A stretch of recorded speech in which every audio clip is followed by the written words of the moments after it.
So the 49ers rookie and already legend Ricky Pearsall is only going to miss 4 games after being shot. That's great news. Obviously, he was dealing with a shoulder injury prior to getting shot, but his mom said it was a miracle that he didn't have a worse fate. The shot missed vital organs, so let's go, Ricky. You know what I mean? And just in general, man, San Fran's a pretty wild place. It's really gone downhill the past 10 years, and I don't know, the fact that that happened in broad daylight, I'm sure, like, it's nothing new, but for it to happen to an NFL player or a person of high status or clout, you don't really hear it too often, to be honest. I'm surprised we don't hear it more. Like, when stuff like this happens, bro, I'm surprised it's not more of a common trend. But back-to-back summers where an NFL player unfortunately has been shot. A year ago, Brian Robinson also got shot, and he came back, and he had a pretty good year last year, man. He was a beast, so I expect the same for Ricky. Yeah, even before the snooze, I was pretty high on Ricky. You know, like, I trust Kyle Shanahan, I trust John Lynch. They drafted him at the bottom of the first round. That's still, a valuable place where you could pick up valuable players. So they obviously see something in him. I know everyone involved has been really frustrated with his shoulder injury, but I feel like whenever he does get on the field, he's going to do something. He was a beast on Florida. He made some plays, man, and I expect the same with Brock Purdy. But yeah, overall, really good news for Ricky, and let's go, man. We're about officially 2 days away from the NFL season kicking off, and I want to take a minute to talk about the 49ers and the Jets game. This is definitely my most anticipated game of the week, of week one, I'd say. I'd say this one is probably number one. The Bears and the Titans game is probably up there as well. Tom Brady's first broadcast in Cleveland, for sure. I'd say those are probably my top 3 most anticipated games for week one. Let me know what your most anticipated game of week one is. I'm actually curious. Opening week one, madness happened, craziness happens, lots of dogs win. I know lots of dogs win regardless of the week, but I'm telling you, if you're going to be placing those money line bets, just be careful because those dogs go a little extra crazy in week one. Just be cautious out there. But yeah, back to the 49ers versus the Jets.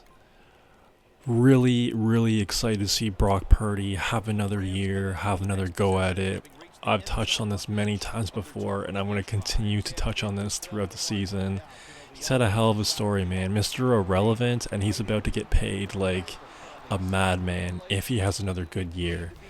And getting Ayuk back, having potentially Ricky come through, George Kittle, Deebo Samuel, the whole team running it back. It's a beautiful thing for Brock Purdy, man. His family, his team must be really excited, really thrilled. And I'm really excited and curious to see him play because, he's playing for everything this year.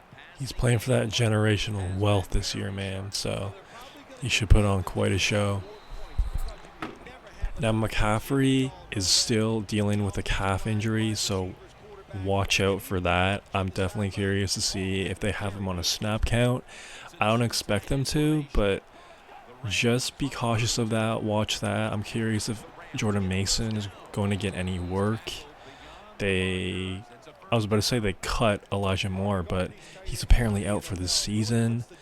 That came out of nowhere a few days ago, so Jordan Mason is really the next guy up if McCaffrey is out for an extended period of time. And as far as their receiving weapons, George Kittle, how much gas does he have left in the tank? How much gas does he have left in the tank? I really want to know. Obviously has dealt with a lot of injuries throughout his career. And, he's getting up there. we'll see what happens. Ayuk, I'm curious to see how he acts this season after getting that big bag. You know, some players tend to phone it in. I really hope that's not the case for him because he's an electric player. I hope he keeps up his pace that he has been the last couple of years.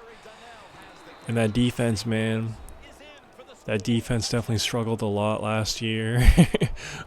But they switched DCs, so that's a good thing. I expect an improvement from that end. So, I mean, if the 49ers are going to have a chance to actually win the Super Bowl this year, that defense has to be better. And as far as the Jets, you know what I mean? Aaron Rodgers, that whole offense is a huge question mark. I know that defense is going to be ready to go. They were great last year. They're going to be great again this year. If I had to make a prediction for the game, you know you got to go the Niners at home. I think they're like minus 240 right now. That seems pretty appropriate. Home opener. Aaron Rodgers hasn't played in 2 years. You know, that place is going to be rocking. I actually expect a somewhat high-scoring game, too. I don't expect, you know, some defensive stalemate just because they have two defenses. I think the game is going to be pretty opened up, and I think it's going to be really, really entertaining. Let me know what y'all think about the Ricky news. Let's go, Ricky. And who do you think is going to win that home opener? Niners, Jets? Let me know in the comments below. Let me know how hyped you are for NFL is finally back. And yeah, man, that's all I got for right now. Peace.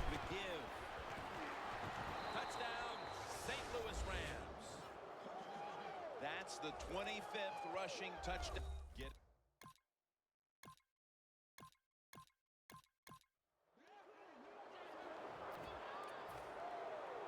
The Rams offense coming back onto the field. It was a good drive for them the last time they had it, all the way down to the end zone for the touchdown. Yeah, you know, in this game, Jim, it's all about momentum. And when you feel you got the momentum on your side, you got to take advantage of it. So now I think it's up to the offensive coordinator to call the right plays.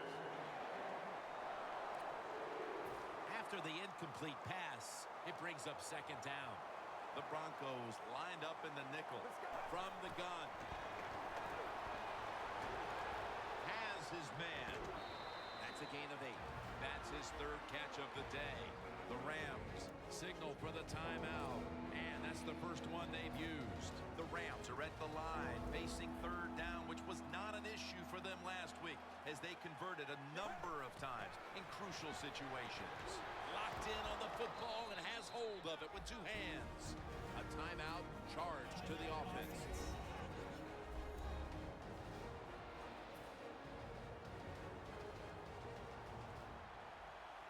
The Rams come to the line, and they put their receivers in a bunch formation. And he takes off.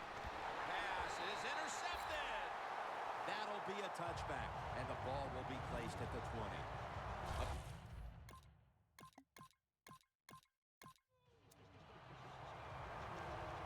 The Rams, I have to wonder, where are they going to be mentally after that last drive when they were moving the football only to give it away on an interception? How are they going to be out there on this possession? Well, I think it's tough. I really do, Jim. You know, nowadays, quarterbacks, it seems like all we judge them on, do they throw interceptions or not? And once you throw one, it's out there. You've got to get over that mental block, and you've got to keep playing hard and aggressive football. That's the only way you can have success. Third down. Nice run that time. When you run the football like this, over a period of time, it's going to wear that defense out. There's no doubt about it. Nice job by the offensive line. He's averaging about 3 yards a carry on the day. I think the coach on the sidelines, he's going to be happy with every first down because he knows that's more time off the clock. When you're up like this, multiple scores in the second half, every first down just puts the odds in your favor of winning this game. They have the lead, and the spread off.